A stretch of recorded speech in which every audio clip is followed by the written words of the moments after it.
The glass doors of Apex Technologies closed behind me for the last time at 3:47 p.m. on a Tuesday afternoon in March. My name is Daniel Reeves, and I'd just been fired from the company I founded.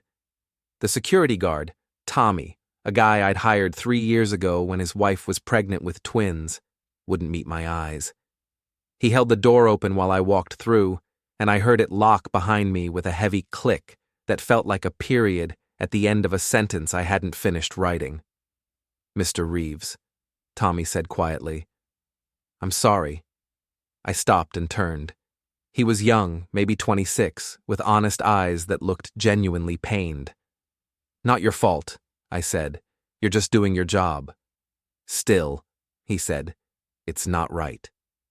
I wanted to tell him he was correct. I wanted to tell him what had really happened upstairs in that sterile conference room with the fake leather chairs and the view of downtown Seattle. But instead, I just nodded and walked toward my car. The parking lot was half empty because it was the middle of the afternoon and most people were still at their desks, probably gossiping about what had just happened. Word traveled fast in an office. I'd been marched out by Jennifer from HR and 2 security guards I didn't recognize. Not Tommy, thankfully. 2 rent-a-cops who probably got paid minimum wage to escort people out when their lives fell apart. My car was a 7-year-old Honda Civic that needed a wash. I'd meant to take it to the car wash last weekend, but I'd been too busy preparing a presentation for the board meeting where everything went wrong. I put the box in the passenger seat and sat behind the wheel. My hands were shaking. Not from fear or anger, not yet anyway, but from adrenaline. The kind that floods your system when something unbelievable happens and your body doesn't know whether to fight or run. I'd done neither. I'd sat there in that conference room and listened while Brandon Harwick's son, a 26-year-old kid who'd never worked a real day in his life, told me I was terminated effective immediately. "For cause," he'd said, like he was reading from a script, which he probably was, because Brandon Harwick Jr. wasn't smart enough to write his own speeches. I'd built Apex Technologies from nothing, literally nothing. 12 years ago, I'd been working out of my garage, writing code at 3 in the morning, living on ramen noodles and coffee. I'd created the software that became our flagship product. I'd hired the first 10 employees. I'd worked 80-hour weeks for 5 years straight to get us profitable. And then I'd made the biggest mistake of my career. I'd taken Brandon Harwick's money. He was a venture capitalist with deep pockets and a silver tongue. He'd promised to help us scale. He'd promised to be a silent partner. He'd promised to let me run the company the way I'd always run it. He'd lied. But that was 7 years ago. 7 years of watching him slowly insert his fingers into every aspect of my company. 7 years of suggestions that became mandates. 7 years of watching him bring in his own people, consultants and advisors, and eventually his son. Brandon Jr. had shown up 6 months ago with the title of Chief Operating Officer. He knew nothing about technology. He knew nothing about running a company, but he had his father's last name and his father's arrogance, and now, apparently, he had enough power to fire me. I started the car. The engine coughed once before turning over. I needed to get out of this parking lot before someone saw me sitting here like an idiot. My phone buzzed in my pocket. I pulled it out and saw a text from Lisa, my ex-wife. "Olivia says you're picking her up at 6. Don't forget." Our daughter, 15 years old, braces, terrible at math, amazing at art. The one good thing that came from our marriage before it fell apart 4 years ago. I texted back, "I'll be there." Another buzz. This time from Marcus, my lead developer. One of the guys I'd hired 8 years ago when he was fresh out of college. What the hell just happened? Did they really fire you? I didn't respond. What was I supposed to say? Yes, I got fired from my own company by a kid who still had his father fighting his battles. Instead, I put the phone on silent and dropped it in the cup holder. The drive home took 20 minutes through late afternoon traffic. Seattle was expensive and crowded, and I'd moved to a smaller apartment after the divorce. 2 bedrooms, one for me and one for Olivia when she stayed over on weekends. It was fine. It wasn't the house Lisa got in the settlement, but it was fine. I parked in the underground garage and took the elevator up to the 5th floor. The building smelled like someone was cooking curry, and it made my stomach growl. I hadn't eaten since breakfast. Inside my apartment, I set the box on the kitchen counter and stared at it. The succulent was drooping sadly to one side. The photo of Olivia smiled up at me from last summer when we'd gone hiking in the Cascades. She'd been happy that day. We both had been. I pulled out my phone and looked at the time. 4:23 p.m. I had an hour and a half before I needed to pick up Olivia. I called Richard Levine. Richard was my lawyer, not a corporate lawyer. Those guys charged $800 an hour and wore Rolex watches. Richard was a regular attorney who'd helped me with the divorce and with some contract work over the years. He was honest and thorough, and he didn't bullshit. He answered on the 3rd ring. "Daniel, how are you?" "I got fired," I said. Silence for a moment. Then, "From Apex?" "Yeah." "Jesus, when?" "About 40 minutes ago."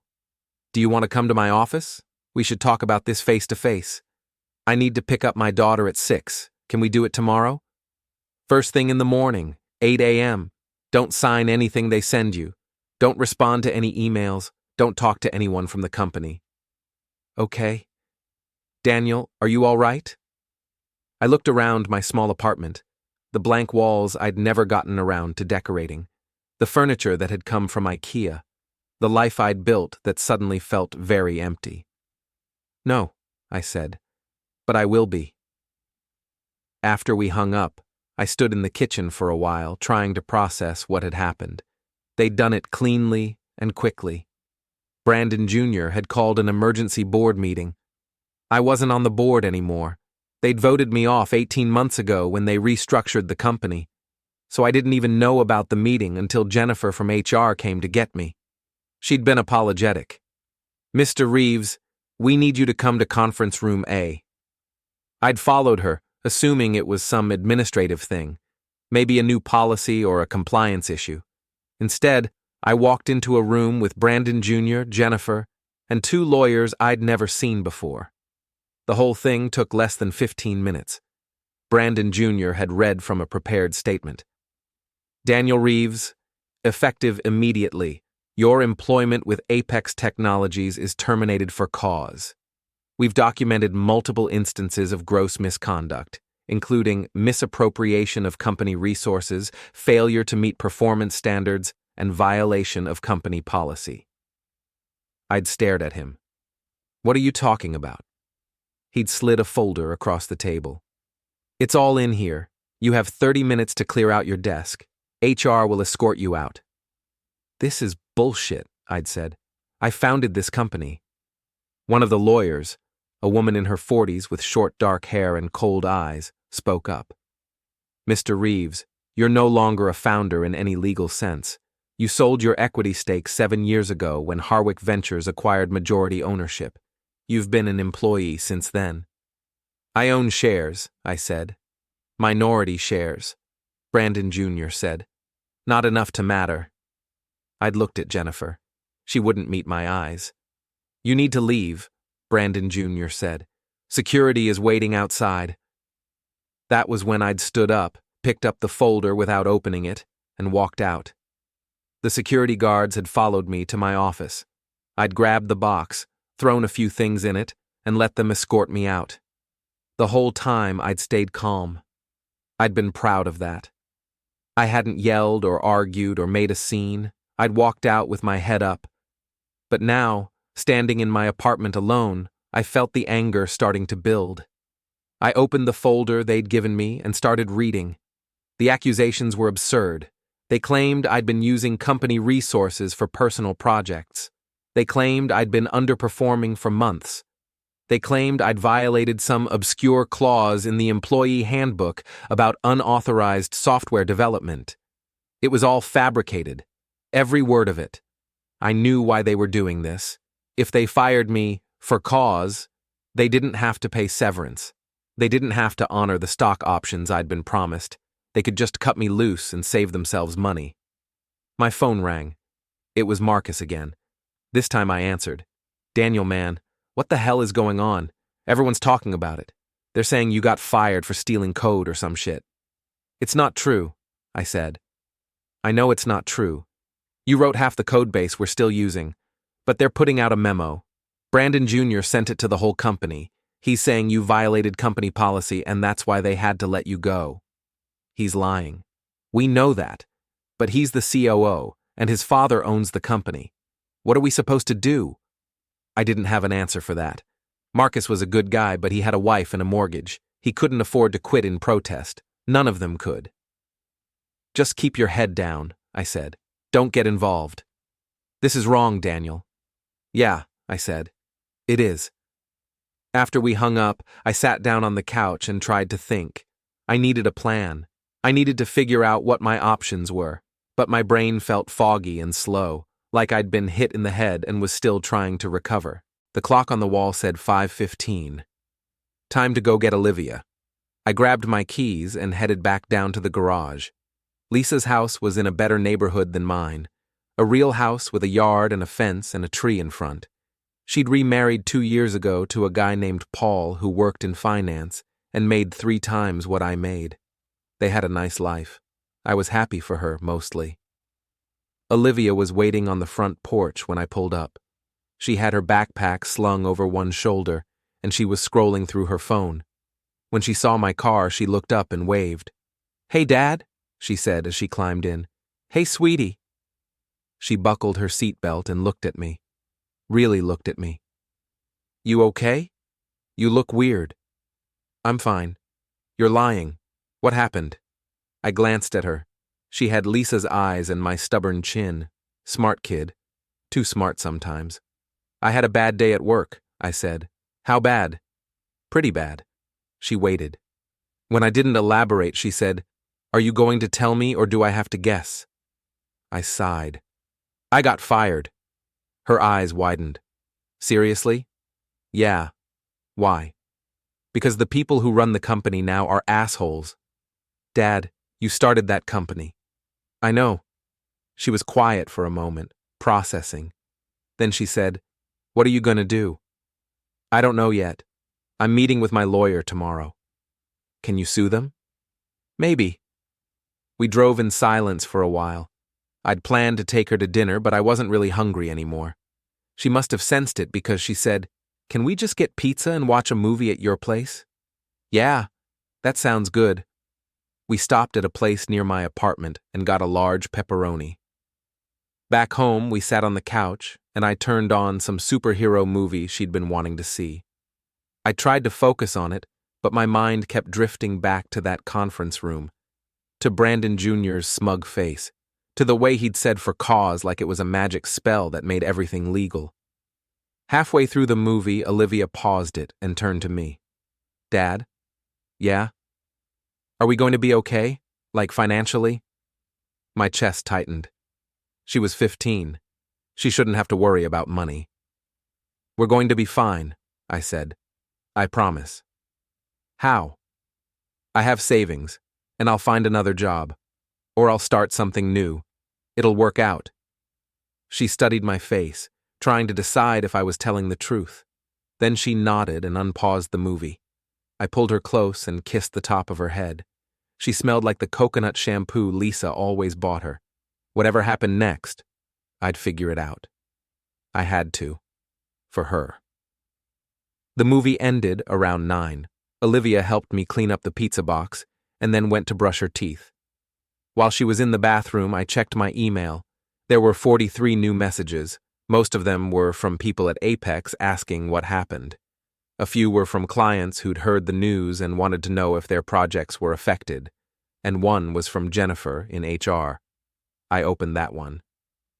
"Daniel, attached please find the termination paperwork.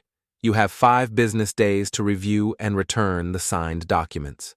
Please note that your final paycheck will be processed within 30 days of receipt of the signed paperwork. Your health insurance will terminate at the end of this month. If you have any questions, please contact HR directly." I closed the email without responding. Richard had told me not to sign anything, and I wasn't going to. Olivia came out of the bathroom in her pajamas. "I'm going to bed." "Okay. Good night, sweetie." She hugged me tight. "It's going to be okay, Dad." "I know." After she went to her room, I sat on the couch in the dark and let myself feel everything I'd been holding back all evening. The anger, the humiliation, the fear that maybe I wouldn't be okay, that maybe I'd lost everything I'd worked for and there was nothing I could do about it. But underneath all of that was something else. Something harder and colder, determination. Brandon Harwick and his son thought they could just take my company and throw me away like garbage. They thought I'd roll over and accept it. They were wrong. I didn't know how yet, but I was going to fight back. I was going to make them pay for what they'd done. I pulled out my laptop and started searching for something I'd put away a long time ago, something I'd hoped I'd never need. It took me 20 minutes to find it. A file buried in an old backup drive, a PDF document I'd scanned and saved 12 years ago, the original founder's agreement, the one I'd signed before Brandon Harwick ever showed up with his money, the one that laid out exactly who owned what and who had control of the company. I opened it and started reading. My eyes moved slowly over the legal language, looking for the clause I remembered, the one my first lawyer had insisted I include, and then I found it. Page 17, Section 8.3.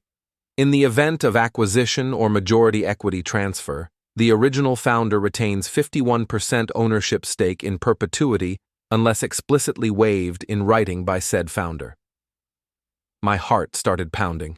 I read it again, and then again.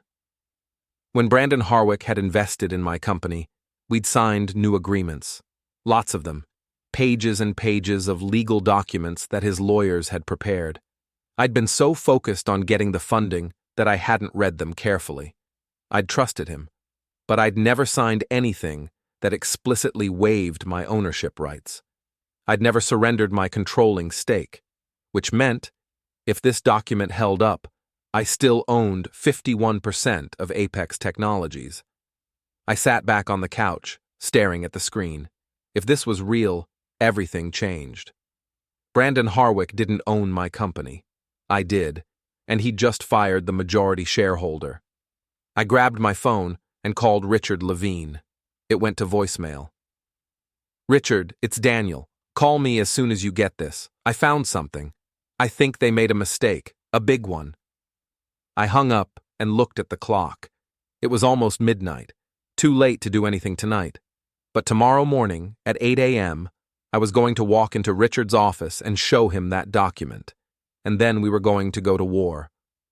I closed the laptop and sat in the dark, feeling something I hadn't felt in years. Hope.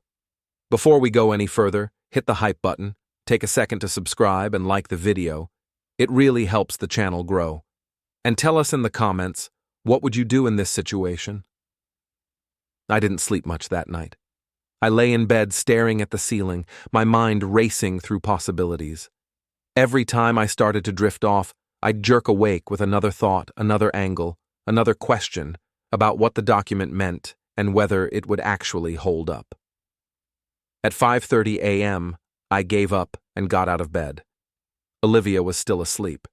I made coffee and sat at the kitchen table with my laptop, reading through the founder's agreement for the 100th time. The language was clear. Section 8.3 explicitly protected my ownership stake. But there were other sections, too, clauses I'd forgotten about. Section 4.2 gave me final authority over all major business decisions. Section 6.7 required my written approval for any executive appointments. If this document was still valid, Brandon Harwick Jr. shouldn't have even had the authority to fire me. Hell, he shouldn't have been COO without my approval. I printed out the entire agreement, all 32 pages, and put it in a folder. Then I went through my email archives looking for the paperwork from when Harwick Ventures had invested. It took me an hour to find everything, but eventually I had a complete set of documents from that transaction. I read through them carefully. There were investment agreements, stock purchase agreements, board appointment letters, and about 50 pages of other legal boilerplate. But nowhere, absolutely nowhere, did I see any language that explicitly waived my rights under the original Founders Agreement. There was a clause about superseding previous agreements, but it was vague. It didn't specifically name the Founders Agreement, and my first lawyer, a guy named Thomas Brennan, who'd since retired, had been adamant that any waiver of the Founders Agreement had to be explicit and specific. I remembered him saying it. Daniel, this clause is your protection. If anyone wants to take it away from you, they have to name it directly. Don't ever sign anything that does that. I'd listened to him then, and apparently, 7 years ago, when I'd been dazzled by Harwick's money, I'd still been smart enough not to sign away my protection. Olivia woke up at 7. I made her scrambled eggs and toast and tried to act normal while my brain was spinning with what I'd discovered. "You're acting weird," she said, pouring orange juice. "I'm just tired." "You're smiling. You never smile this early." I forced myself to stop. "I'm meeting with my lawyer in an hour. I think I found something that might help." "Yeah? What?" "Legal stuff. Boring." She rolled her eyes. "Fine. Don't tell me." After she finished eating, I drove her to school. She kissed my cheek before getting out of the car. "Good luck, Dad." "Thanks, sweetie." Richard Levine's office was in a modest building downtown, 4th floor, with a waiting room that had magazines from 6 months ago, and a receptionist named Gloria who'd worked for him for 20 years. "Daniel," she said when I walked in, "Richard said you'd be here first thing. Go right in." Richard's office was cluttered but organized. File boxes stacked against one wall, law books on shelves, a desk covered with papers arranged in neat piles. He was in his early 60s, gray hair, reading glasses, wearing a suit that had probably been expensive 15 years ago. He stood up when I came in. "You sounded excited on your voicemail." "I found the original Founders Agreement," I said, pulling out the folder. His eyebrows went up. "The one from before Harwick invested?" "Yeah." I handed him the document. "Look at section 8.3. He put on his glasses and started reading. I watched his face as he worked through the language. His expression didn't change, but I saw his jaw tighten slightly. After a few minutes, he looked up. "Do you have the investment documents from when Harwick Ventures came in?" I handed him the second folder. "Everything I could find." He spent the next 40 minutes going through both sets of documents, making notes on a legal pad, occasionally asking me questions. "Did you ever sign anything after the initial investment that modified these terms?" "Not that I remember."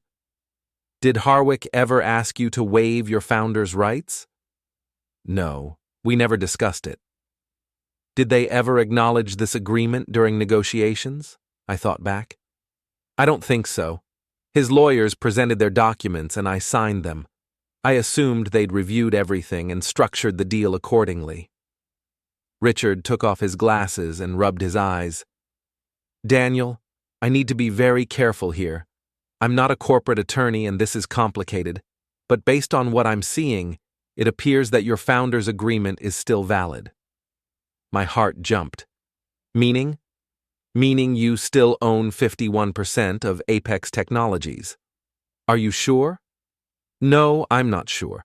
I need to consult with a corporate lawyer, but the investment documents don't explicitly supersede your founder's agreement, and the founder's agreement is very clear about protecting your ownership stake. Unless there's another document we haven't found, you may still be the majority shareholder." I sat back in my chair, trying to process that. "So, they can't fire me." "Well, they already did. But if you're the majority shareholder, you have significant legal recourse. You could potentially overturn the termination, sue for damages, maybe even force a restructuring of the board." "What do we do next?" Richard looked at his watch. "I'm going to call David Park. He's a corporate attorney I've worked with before. Good guy, very sharp. We need him to review these documents and tell us if we have a case." "How long will that take?" "Depends on his schedule. I'll try to get him to prioritize it. In the meantime, you still can't sign anything from Apex, and you need to be prepared for this to get expensive. How expensive? Corporate litigation isn't cheap. If they fight this, and they will, you're looking at significant legal fees, potentially hundreds of thousands of dollars. I swallowed. I don't have that kind of money. Let's see what David says first. He might be willing to work on contingency if the case is strong enough, or we could look into finding investors who'd fund the legal battle in exchange for a piece of the settlement. After the meeting, I walked out into the bright morning sunshine, feeling like the ground had shifted under my feet. Yesterday, I'd been fired and humiliated. Today, I might actually have a chance to fight back. But Richard's warning about legal fees was sobering. I had savings, but not enough to fund a long court battle against Brandon Harwick and his deep pockets. I drove home and spent the rest of the morning researching corporate attorneys in Seattle. Most of them had websites with professional photos and impressive lists of cases they'd won. Their hourly rates ranged from $400 to $800. I did the math and felt sick. My phone rang at 1:30 p.m. It was Richard. I spoke to David Park. He wants to meet with you this afternoon if you're available. Yes, when? 3 o'clock. His office is in the Columbia Tower. I'll text you the address.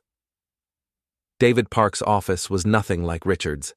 This was sleek and modern, with floor-to-ceiling windows overlooking Elliott Bay, expensive furniture, and a receptionist who looked like she'd stepped out of a fashion magazine. David Park himself was in his mid-40s, Korean-American, wearing a suit that probably cost more than my monthly rent.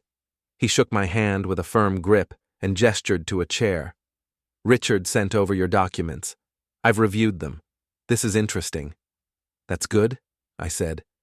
It's potentially very good. Your founder's agreement is solid, well-drafted, clear language, specific protections, and unless I'm missing something, Harwick Ventures didn't supersede it when they invested. So I still own 51%? On paper, yes. In practice, it's more complicated. Harwick will argue that subsequent agreements implicitly modified your ownership stake. They'll point to board minutes, shareholder meetings, financial reports, anything that shows you acting as a minority shareholder. But I signed something that said I couldn't give up my ownership unless I explicitly waived it. Correct, and that's your strongest argument. But courts don't always interpret these things literally.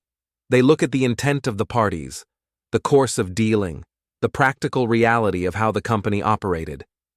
If you've been acting like a minority shareholder for 7 years, a judge might rule that you effectively waived your rights through conduct. My hope started to deflate. So we might not win. I didn't say that. I said it's complicated, but you have a legitimate case. The question is whether you're prepared to fight it. What does that mean? It means litigation. It means depositions and discovery and motions and possibly a trial. It means Harwick will throw every resource at you to make this go away. They'll try to bury you in legal fees. They'll drag this out as long as possible. They'll make it painful.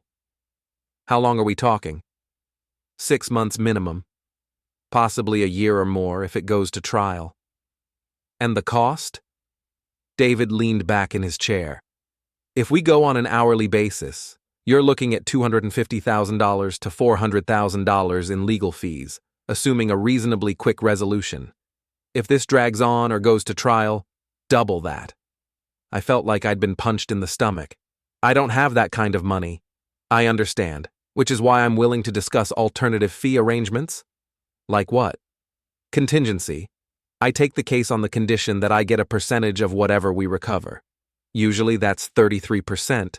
But given the complexity and risk here, I'd need 40%. I did the math. If I won and got my company back, 40% of its value would be millions of dollars. But if I lost, David wouldn't get anything. Why would you take that risk? I asked. Because I think you'll win. Not definitely, but probably. Maybe 70-30 odds.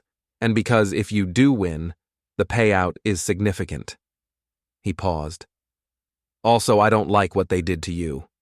I've seen Harwick Ventures pull similar stunts before.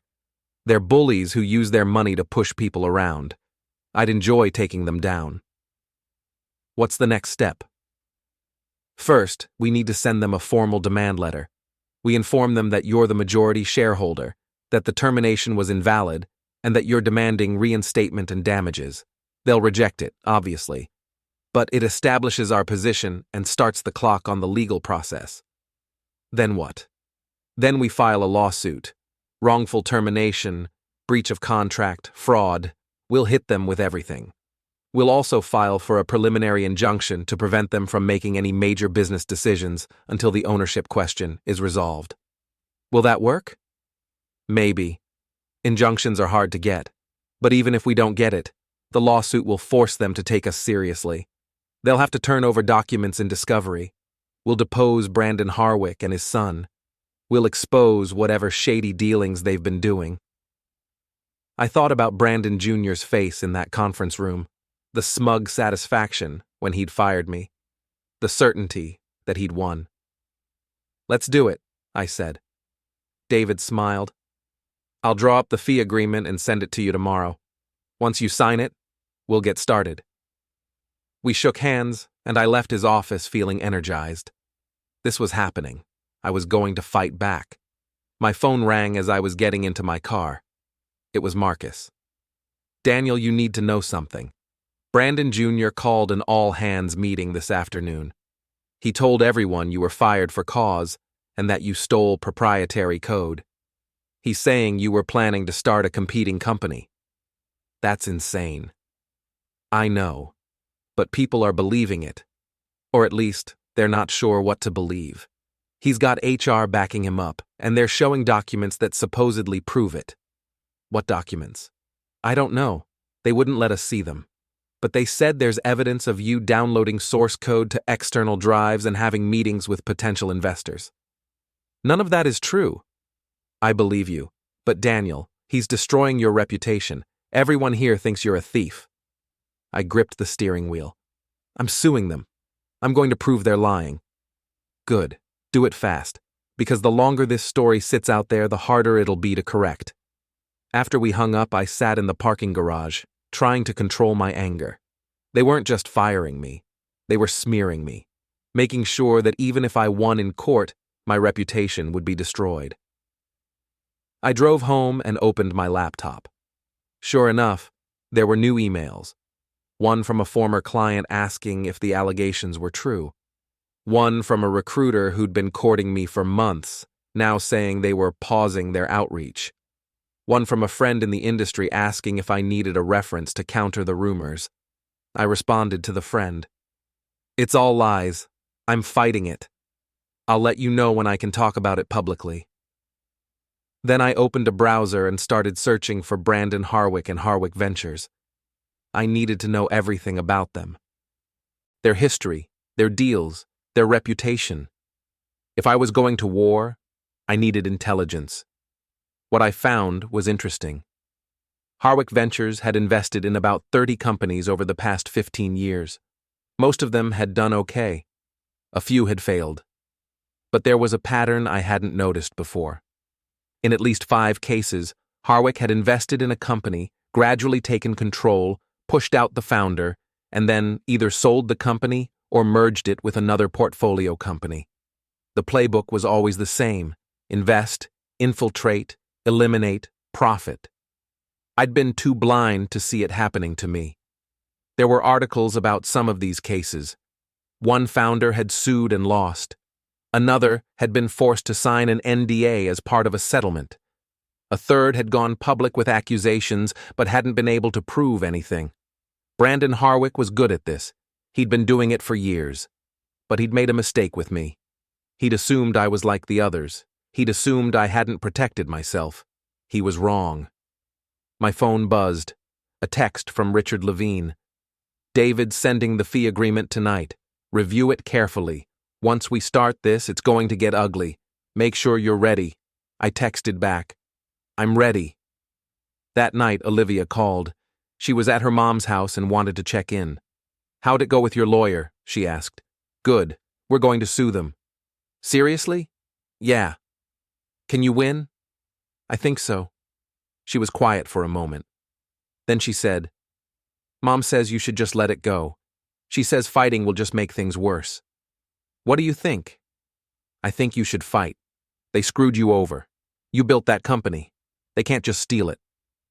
I smiled. "Thanks, sweetie." "Dad?" "Yeah?" "Don't let them get away with it." "I won't." After we hung up, I thought about what Lisa had said. Let it go. Move on. Find another job. Maybe that would be easier. Maybe that would be smarter. But I couldn't. Not because of pride or revenge, though those were part of it, but because if I let them get away with this, they'd do it to someone else. Another founder who trusted them. Another person who built something from nothing and then watched it get stolen. Someone had to stand up to them. Might as well be me. The fee agreement from David arrived at 9 p.m. I read through it carefully. It was straightforward. He'd represent me on contingency for 40% of any recovery. If we won, he'd get paid. If we lost, he'd eat the costs. There was a clause about expenses. Things like filing fees, expert witnesses, depositions. Those costs would be split between us. David estimated they'd be around $20,000 to $40,000 total. I could manage that. Barely. I signed the agreement and sent it back. Then I opened a new document on my laptop and started writing. Everything I could remember about the last 7 years, every meeting with Brandon Harwick, every decision where he'd overruled me, every time his son had screwed something up and I'd had to fix it. I wrote for 3 hours. By the time I stopped, it was past midnight, and I had 12 pages of notes. Tomorrow, David would start drafting the demand letter, and then we'd see how Brandon Harwick responded when someone finally fought back. The 2 weeks before the evidentiary hearing passed in a strange, tense limbo. I tried to stay busy, tried to focus on anything other than the looming court date, but it was impossible. Everything came back to the case. David and his team worked around the clock preparing. Rachel organized the evidence into exhibits. David drafted the legal briefs we'd present to Judge Okafor. He practiced his opening statement, refining his arguments until they were razor sharp. I met with him twice more before the hearing. Each time he walked me through what to expect. "You'll testify," he said. "I'll ask you about founding the company, the original agreement, the investment deal, everything. Then Costner will cross-examine you. He'll try to make you look incompetent or dishonest. Don't let him." "How do I stop him?" "Stay calm. Answer honestly. Don't argue with him. If he's being unfair, I'll object. Your job is just to tell your story." The night before the hearing, I couldn't sleep. I lay in bed staring at the ceiling, running through everything in my mind. What if Judge Okafor didn't believe me? What if she thought I'd been lying about my ownership for 7 years? What if Costner's version of events was more convincing? At 2 a.m., I gave up trying to sleep and went to the kitchen. I made coffee and sat at the table, going over my notes one more time. Olivia had called earlier that evening to wish me luck. "You've got this, Dad," she'd said. "I believe in you." I hoped she was right. The hearing was scheduled for 9 a.m. I met David at the courthouse at 8:30. He looked tired but focused. "Ready?" he asked. "As ready as I'll ever be." We walked into the courtroom together. Harwick's legal team was already there.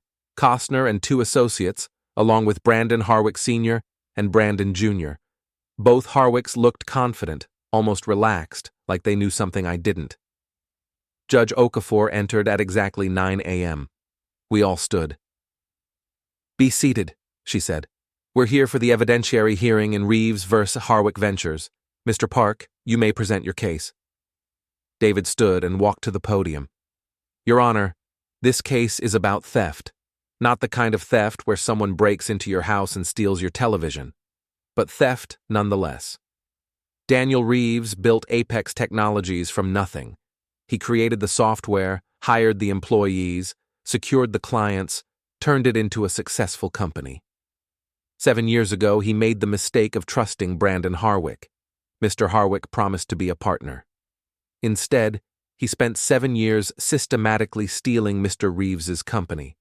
and when Mr. Reeves became inconvenient, Mr. Harwick simply fired him and pretended he'd never owned anything in the first place. David walked the judge through the founders' agreement, explaining each clause, showing how clearly it protected my ownership. Section 8.3 is explicit, David said.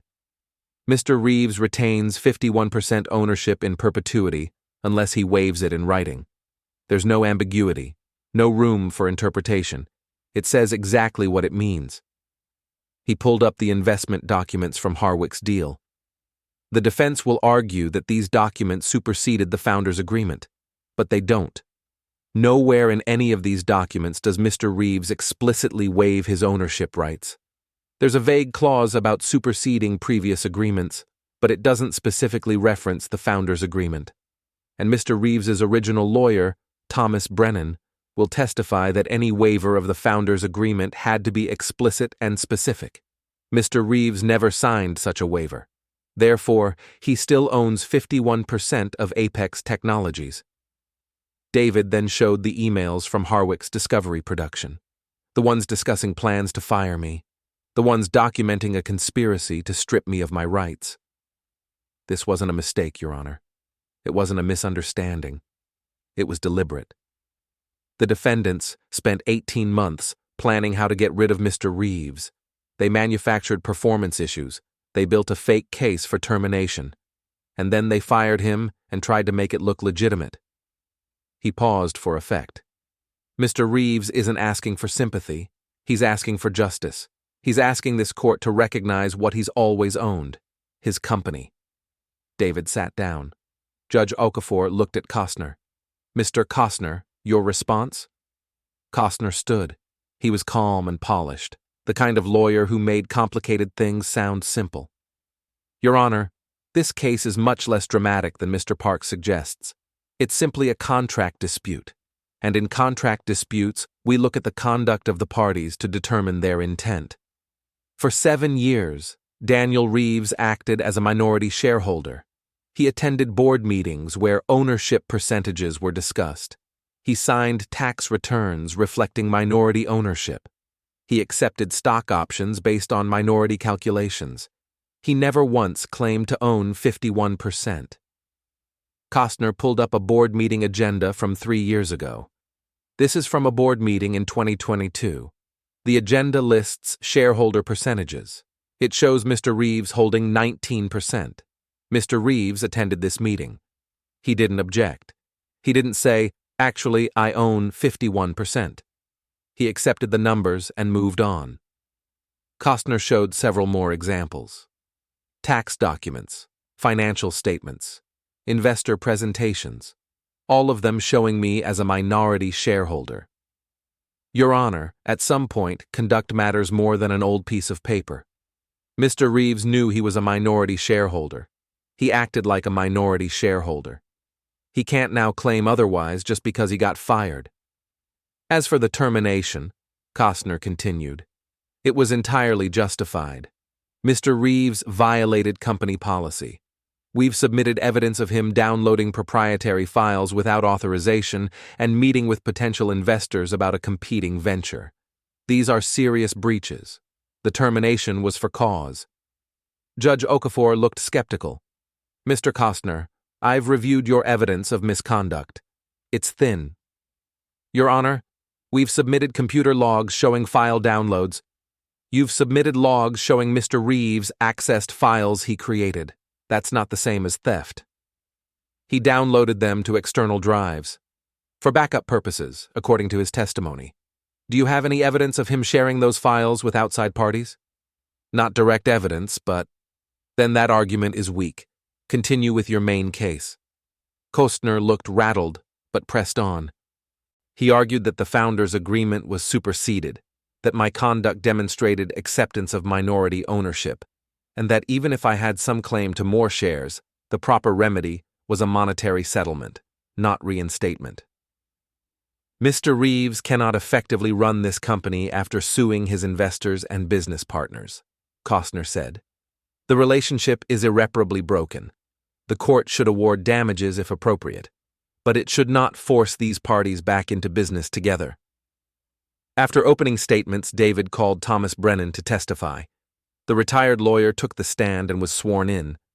David walked him through his credentials and his work drafting the founders' agreement. Mr. Brennan, why did you include Section 8.3? To protect Daniel's ownership. I wanted to make absolutely certain that no one could take his company away without his explicit written consent. Could his consent be implied? No, that's the whole point. It had to be explicit. If Mr. Reeves signed investment documents that didn't specifically reference the founders' agreement, would that constitute a waiver? No, absolutely not. A waiver had to name the founders' agreement specifically and state that Mr. Reeves was voluntarily surrendering his rights. Costner tried to shake Brennan on cross-examination, but the old lawyer was unshakable. Mr. Brennan, isn't it possible that Mr. Reeves misunderstood his ownership after the investment?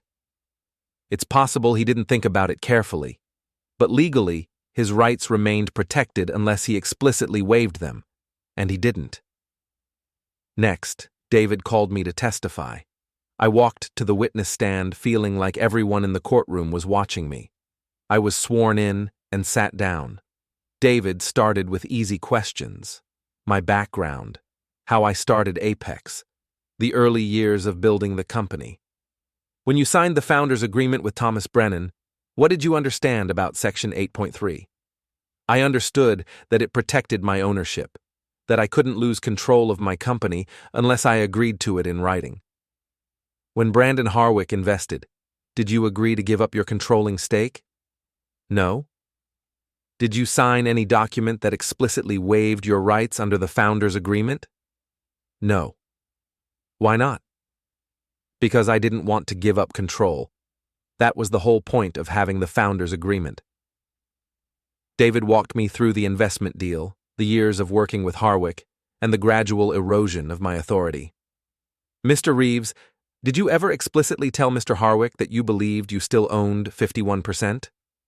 I didn't think I needed to. It was documented in my founders' agreement. But over 7 years, you never mentioned it? No. But I also never signed anything giving it up. Costner's cross-examination was aggressive. Mr. Reeves, you claim you never waived your ownership rights, but you signed dozens of documents after the investment. You read those documents? Yes. And none of them said you owned 51%, did they? They didn't need to. My founders' agreement covered that. But you never told Mr. Harwick that? I assumed he knew. You assumed. Based on what? Based on the fact that his lawyers should have reviewed all existing agreements before structuring the deal. So you think Mr. Harwick's lawyers made a mistake? Either that, or they deliberately ignored my founders' agreement. Or perhaps the founders' agreement was superseded, and you simply didn't understand that. That's not what my lawyer told me. Your lawyer who drafted it 12 years ago? Did you consult with him during the investment negotiation? No. Did you ask any lawyer to review whether your founders' agreement was still valid after the investment? No. So you just assumed? I relied on the plain language of the agreement. Costner pulled up the board meeting agenda showing minority ownership percentages. You saw this document, Mr. Reeves? Yes. It says you own 19%. Did you correct that? No. Why not? Because I didn't think it mattered. I knew what I owned. But you let everyone else believe you owned 19%? I don't know what they believed. You didn't tell them any different? No. Costner hammered that point for another 20 minutes, making it look like I'd been deliberately misleading everyone about my ownership stake. By the time I left the witness stand, I felt like I'd been beaten up. David tried to reassure me during the lunch break. You did fine. Costner scored some points, but the core facts are still on our side. The afternoon session focused on documentary evidence. David methodically walked through the founders' agreement, the investment documents, the emails showing Harwick's plan to fire me, and financial records proving the company's value. Your Honor, the evidence is clear. Mr. Reeves owns 51%. The defendants knowingly violated his rights, and they caused significant damage in the process.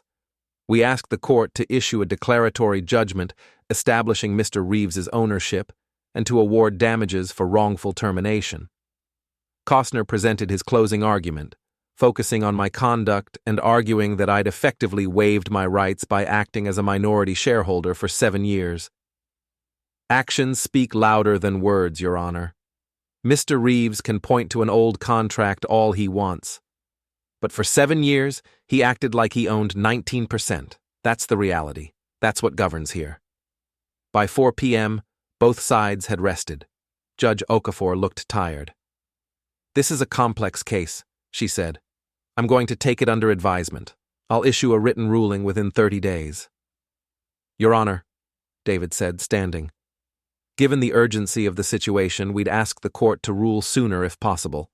Apex Technologies is currently operating without proper ownership structure. Major business decisions are being delayed. The uncertainty is harming all parties." Judge Okafor nodded. "I understand. I'll try to have a ruling within 2 weeks. Court is adjourned." We filed out of the courtroom. David put a hand on my shoulder. "Now we wait."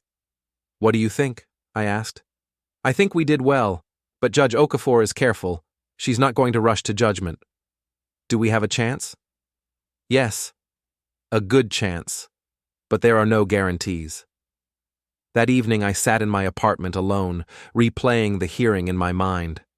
Had I done enough? Had David made the case clearly enough? Had Costner planted enough doubt? I didn't know. All I could do was wait. The next 2 weeks were agony. Every day I checked my email obsessively, looking for news. Every time my phone rang, I jumped, thinking it might be David with the ruling.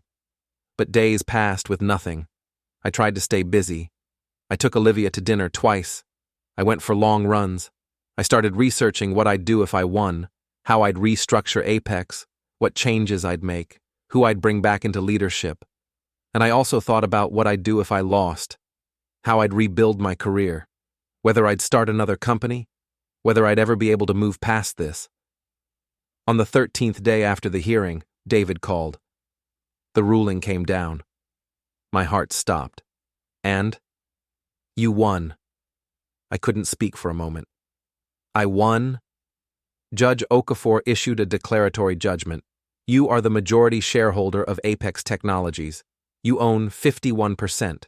Your termination was wrongful, and she's ordering the defendants to pay damages." "How much?"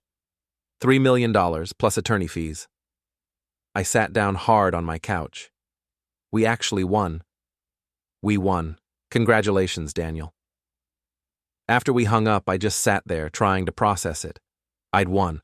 I'd actually won. My company was mine again. I called Olivia immediately. "Dad, what happened?" "I won, sweetie. The judge ruled in my favor." She screamed so loud I had to pull the phone away from my ear. "Oh my God, Dad, that's amazing." "Yeah, it is." "What happens now?" "I go back to work. I take back my company." "I'm so proud of you."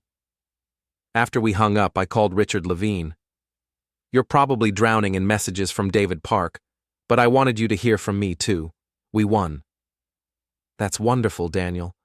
I knew you had a good case." "Thank you for believing in me, for referring me to David. I couldn't have done this without you." I spent the rest of the evening reading Judge Okafor's written ruling. It was 32 pages long and methodically dismantled every argument Harwick had made. "The founders' agreement is clear and unambiguous," she wrote. "Mr. Reeves retained 51% ownership unless he explicitly waived it in writing. He never did so. The investment documents do not specifically supersede the founders' agreement. Therefore, Mr. Reeves remains the majority shareholder. As for the defendant's argument that Mr. Reeves waived his rights through conduct, the court finds this argument unpersuasive. The founders' agreement specifically required written waiver. Conduct, no matter how prolonged, cannot substitute for the explicit written waiver that the contract requires. The court further finds that the defendants knowingly terminated Mr. Reeves in violation of his rights. The evidence shows a deliberate plan to remove him from the company. This constitutes wrongful termination and breach of contract. The court orders that Mr. Reeves be reinstated to his position. The court further orders the defendants to pay Mr. Reeves $3 million in damages. Reading it felt surreal. After everything, the firing, the humiliation, the months of legal battle, I'd won. But winning in court was just the first step. Now I had to go back to Apex and reclaim what was mine. David called me the next morning at 8 a.m. "We need to talk about enforcement," he said. "The judge ruled in your favor, but Harwick is going to appeal. That could take months or even years. In the meantime, we need to move quickly to assert your control before they can cause any more damage." "How do we do that?" "First, we file for enforcement of the judgment. We get a court order requiring immediate compliance. Then you show up at Apex and inform the board that you're back as CEO and majority shareholder. If they resist, we go back to the judge and ask for contempt sanctions." "What about Brandon Jr.? He's still COO." "You can fire him. You're the majority shareholder and CEO. You have that authority." "And the board?" "The board serves at the pleasure of the shareholders. You control 51% of the votes. You can reconstitute the board however you want." We spent the next hour planning the logistics. David would file the enforcement motion that afternoon. Assuming the judge approved it, I'd return to Apex on Monday morning. 3 days. In 3 days, I'd walk back into the building where I'd been escorted out and take back my company. The enforcement motion was approved Friday afternoon. Judge Okafor ordered Apex Technologies to immediately recognize Daniel Reeves as CEO and majority shareholder. She also issued a stay on any appeal until the enforcement issues were resolved. That evening, I got a call from an unknown number. "Mr. Reeves?" The voice was unfamiliar. "Yes? My name is Andrew Foster. I'm a reporter with the Seattle Business Journal. I'm writing a story about your lawsuit against Harwick Ventures. Do you have time for a few questions?" I'd been expecting this. A court ruling like this was news in the Seattle tech community. "I can answer a few questions." "Can you tell me what the lawsuit was about?" "I founded Apex Technologies 12 years ago. 7 years ago, I took investment from Harwick Ventures. Recently, they attempted to terminate me and strip me of my ownership rights. The court ruled that I still own 51% of the company and that my termination was wrongful." "That's quite a victory. How does it feel?" "Vindicating. But there's still work to do." "What kind of work?" "Rebuilding the company, undoing the damage that was done during my absence, making sure this doesn't happen to other founders." "Do you think this case will change how investors and founders structure their deals?" "I hope so. Founders need to protect themselves. They need lawyers who understand these issues and who draft agreements that can't be circumvented." "Will you be returning to Apex?" "Yes, Monday morning." "And what about Brandon Harwick and his son?" "No comment." The article ran online Saturday morning. By Saturday afternoon, my phone was buzzing nonstop. Former employees reaching out to congratulate me. People in the tech community asking for coffee meetings. Recruiters suddenly interested in me again. Marcus called Saturday evening. "Daniel, everyone at Apex is losing their minds. The article went viral internally. People are asking if it's true that you're coming back Monday." "It's true." Brandon Jr. is freaking out. He held an emergency meeting this afternoon and told everyone to ignore the news, that it was just legal maneuvering and nothing would change. "Everything's about to change." "What are you going to do when you get here?" "Take back my company." Sunday night, I barely slept. I laid out my clothes for Monday morning. A suit I hadn't worn in months, polished shoes. I wanted to look like a CEO, not someone who'd been beaten down. At 5 a.m., I gave up trying to sleep and went for a run. The streets were empty, the city just starting to wake up. I ran hard, pushing myself, feeling the adrenaline build. By the time I got back to my apartment, I was drenched in sweat, but clear-headed. I showered, dressed, made coffee, and sat at my kitchen table reviewing the notes I'd made. First order of business, reconvene the board and remove anyone who'd supported the wrongful termination. Second, fire Brandon Harwick Jr. and escort him out the same way he'd escorted me. Third, address the employees. Make it clear that there would be changes, but that the mission of the company remained the same. Fourth, review all major decisions made during my absence and reverse any that were detrimental to the company's interests. I arrived at Apex at 8:30 a.m. David met me in the parking lot, along with a bailiff who'd been assigned to enforce the court order. "Ready?" David asked. "Let's do this." We walked through the front doors together. The receptionist, a young woman named Kelly, looked up and her eyes went wide. "Mr. Reeves?" "Good morning, Kelly. I'm back." We went straight to the executive suite. Brandon Jr.'s office was where my old office used to be, the big corner office with the view. His assistant, a guy I didn't recognize, stood up as we approached. "I'm sorry, you can't." David handed him a copy of the court order. "Mr. Reeves is the CEO and majority shareholder of this company. Stand aside."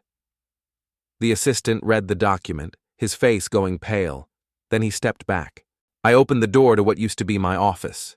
Brandon Jr. was on the phone. He looked up and saw me, and the phone almost fell out of his hand. "I'll call you back," he said, and hung up. "Daniel, what are you doing here?" "Taking back my company." I handed him a copy of the court order. "You're fired. You have 30 minutes to clear out your desk. Security will escort you out." His face flushed red. "You can't do this." "Read the court order. I just did." Your father doesn't own this company, I do. And I'm exercising my authority as majority shareholder and CEO to terminate your employment, effective immediately. You can leave voluntarily or I can have the bailiff remove you. Your choice." Brandon Jr. looked at the bailiff, who stood impassively in the doorway. Then he looked back at me. "This isn't over." "Actually, it is. You have 29 minutes. He grabbed his phone and stormed past me out of the office. I watched him go, feeling a cold satisfaction. David turned to the assistant. "Get me a list of everyone on the executive team. I want them in the main conference room in 15 minutes. By 9 a.m., the executive team was assembled.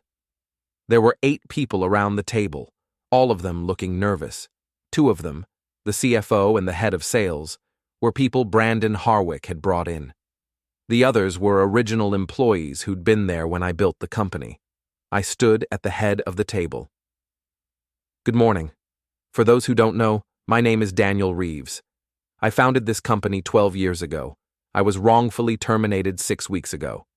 Last week, a judge ruled that I am the CEO and majority shareholder of Apex Technologies. I'm back." There was silence. Then Amy Cheng, the former CFO who'd testified for me, started clapping. A few others joined in hesitantly. "There are going to be changes," I continued. "First, Brandon Harwick Jr. has been terminated. He's being escorted out of the building as we speak. Second, the board of directors will be reconstituted. I'll be appointing new board members who actually represent the company's interests. Third, we're going to review every major decision made in my absence and reverse anything that doesn't serve our mission." I looked at each person around the table. "If you supported what was done to me, if you helped them push me out, you can leave now. I don't want people here who aren't loyal to this company." The CFO, a man named Jeffrey Wilkins, stood up. "I didn't sign up for this drama. I'm out." "Fine. You have 30 minutes to clear your desk." He walked out. No one else moved. "Anyone else?" Silence. "Good. Then let's get to work. Marcus, I want you back as lead developer. Amy, you're CFO again if you want the job." Amy nodded. "I want it." "Excellent.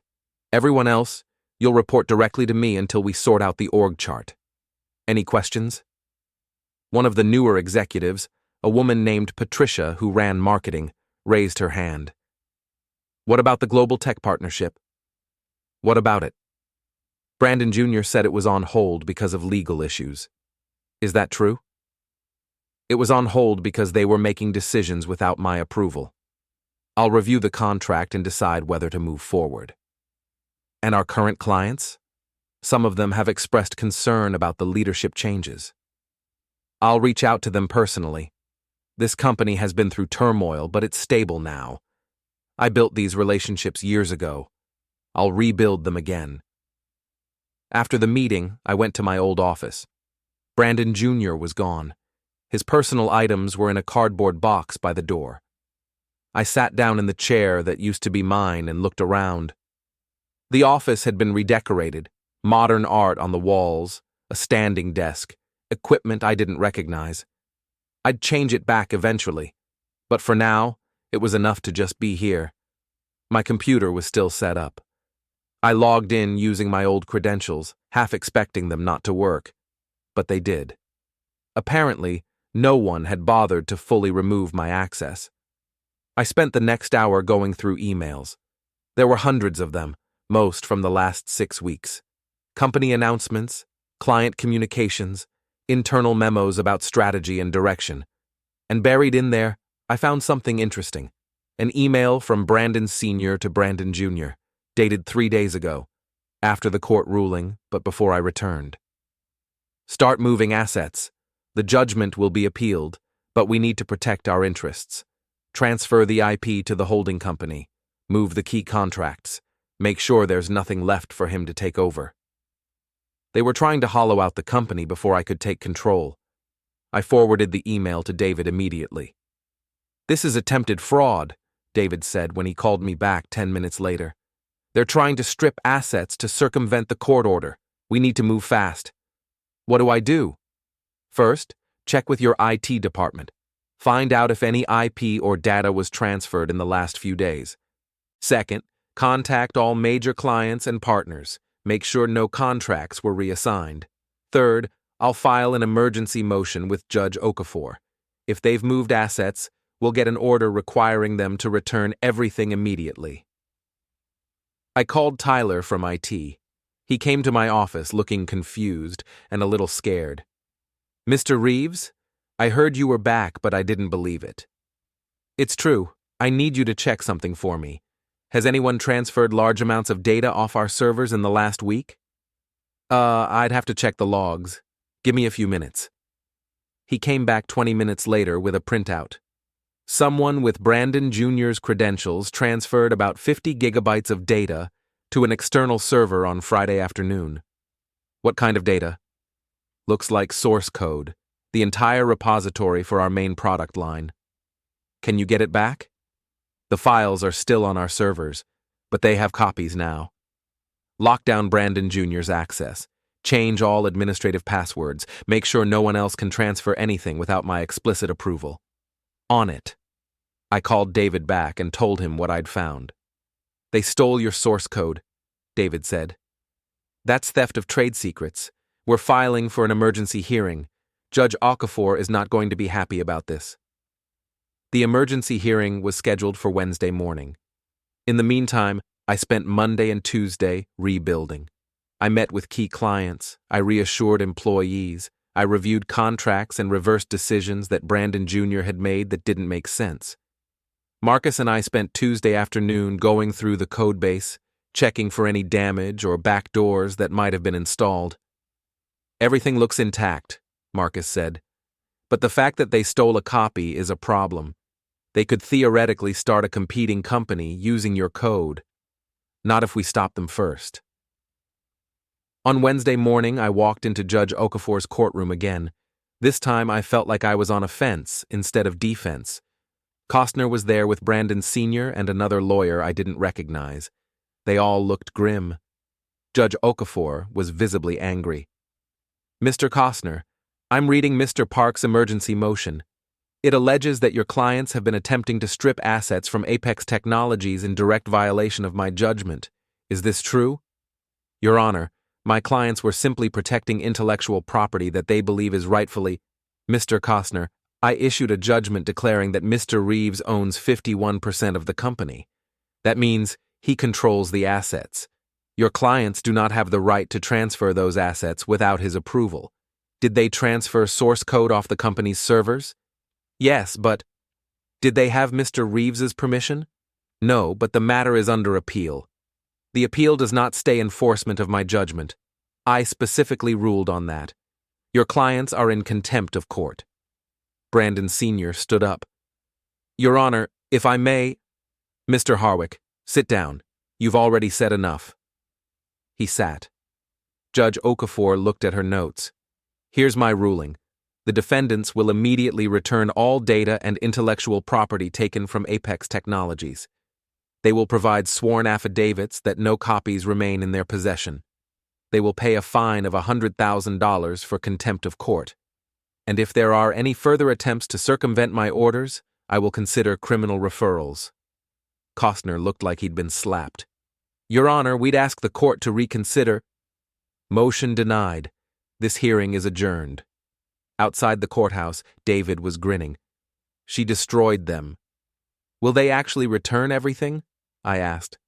They don't have a choice. If they don't, she'll hold them in contempt again and the fines will get worse. Plus, we can now file criminal charges for theft of trade secrets if they don't comply. That afternoon, I got an email from Costner. Attached were sworn statements from Brandon Sr. and Brandon Jr. that all copies of the source code had been deleted and that no further data had been retained. I had Tyler verify that the data had been returned. It had. By the end of the week, I was firmly back in control. Brandon Jr. was gone. The Harwicks were blocked from interfering. The employees were starting to relax. But I knew this wasn't over. The Harwicks would appeal. They'd keep fighting. They'd try to find some way to undermine me. But I'd beaten them once, and I'd do it again if I had to. On Friday evening, I sat in my office, my real office, back the way I'd had it, and looked out at the Seattle skyline. The city lights were starting to come on, reflecting off Elliott Bay in the distance. My phone buzzed. A text from Olivia. Mom says you got your company back. I'm proud of you, Dad. I smiled and texted back. Thanks, sweetie. Couldn't have done it without you believing in me. I sat there for a while longer, thinking about everything that had happened. 6 weeks ago, I'd been fired and humiliated. Today I was back where I belonged. It had been a brutal fight, but I'd won, and I wasn't done yet.